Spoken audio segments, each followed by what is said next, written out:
ఆధ్యాత్మికత వైపు దృష్టి సారించడం సాఫ్ట్వేర్ ఉద్యోగుల పాలిట సరికొత్త విరామం.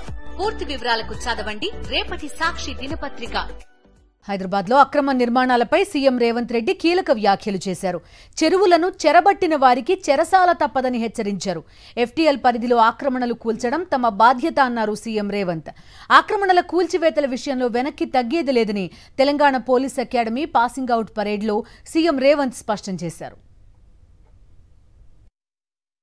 హైడ్రాను ప్రారంభించడం హైడ్రా స్పెషల్ టాస్కే ఈ చెరువులను ఆక్రమించిన వాళ్ళను చెరబట్టాలని, చెరబట్టిన వాళ్ళ నుంచి విడిపించాలని, అలాంటి వాళ్ళని అవసరమైతే చెరసాలకు తోలాలనేదే నా ప్రభుత్వ విధానం.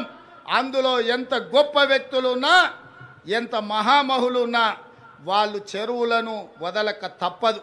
అందుకే ఈ వేదిక మీద నుంచి గొప్ప వ్యక్తులకు నేను విజ్ఞప్తి చేస్తున్నా, అయ్యా ఆక్రమించుకున్న చెరువులను మీరే వదలండి, గౌరవంగా పక్కకు తప్పుకోండి, నీటిపారుదల శాఖకు అప్పగించండి, మీకేం కావాలనో పోయి దూరంగా కట్టుకోండి.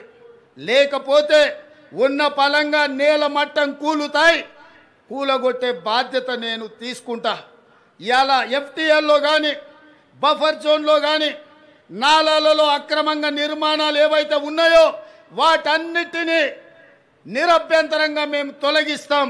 మీరు ఎక్కడికి వెళ్ళినా, మీరు తాత్కాలికంగా కోర్టుల నుంచి ఏమన్నా తెచ్చుకున్నా న్యాయస్థానాలలో కూడా కొట్లాడి ఆ స్టేలను వెకేట్ చేయించి మీరు ఆక్రమణలు తొలగిస్తాం. హైదరాబాదు దాహార్తిని తీర్చిన ప్రాజెక్టులు గండిపేట, హిమాయత్ సాగర్, ఇలాంటి ప్రాజెక్టుల చుట్టూత బాగా సంపాదించుకున్న వాళ్ళు, ఆగర్భ శ్రీమంతులు ఫామ్ హౌజులు కట్టుకున్నారు. వాళ్ళు ఫామ్ హౌజులు కట్టుకుంటే మనకు అభ్యంతరం లేదు, వాళ్ళు సంతోషంగా ఉండడమే మనకు కావాల్సింది. కానీ ఆ ఫామ్ హౌజులలో ఉన్న డ్రైనేజ్ కనెక్షన్ లేదు. వాళ్ళ డ్రైనేజ్ని తీసుకొచ్చి గండిపేట నీళ్ళలో కలిపినరు. వాళ్ళు వాడిన డ్రైనేజ్ నీళ్లు గండిపేట నీళ్ళలో కలిస్తే ఆ నీళ్లు తాగడానికి నగరానికి ఇస్తున్నాం. నేను అడుగుతున్న మిత్రులారా, ఇవాళ మీరు చెప్పండి, ఎవడో బలిసినోడు కట్టుకున్న ఫామ్ హౌస్ డ్రైనేజ్ నీళ్లు గండిపేట తాగు నీళ్ళలో కలుస్తుంటే ఆ నీళ్ళని నగర ప్రజలకు తాగడానికి ఇస్తే ముఖ్యమంత్రిగా నేను వైఫల్యం చెందినట్టు కాదా? ఒక్కసారి ఆలోచన చెయ్యండి.